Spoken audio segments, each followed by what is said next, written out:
Lahore high court में निगरान वज़ीर आज़म अनवारुल हक काकड़ को ओहदे से हटाने के लिए इंट्रा कोर्ट अपील दायर कर दी गई है। बात करते हैं डॉन न्यूज़ के नुमाइंदे राना बिलाल हमारे साथ मौजूद हैं। राना बिलाल, बताइएगा दरखास्त में क्या मौक़िफ़ इख्तियार किया गया है?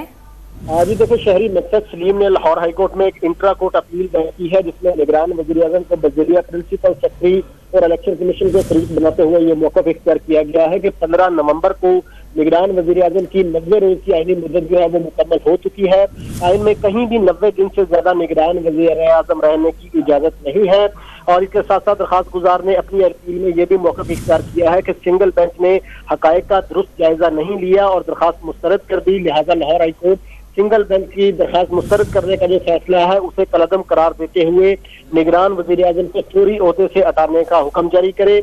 ये भी इस्तदा की गई है दरखास्त में कि इलेक्शन कमीशन शफाफ इंतखाबात तक एक कानूनी सेटअप कायम करे, जो कि लाहौर हाई कोर्ट में ये इंट्रा कोर्ट अपील शहरी मकसद सलीम की जानिब से दायर कर दी गई है, जिस पर पीर के रोज जो है वो समाअत का इम्कान है। पीर के रोज समाअत का इम्कान है। तफसील बता रहे थे राना बिलाल, आपका बहुत शुक्रिया।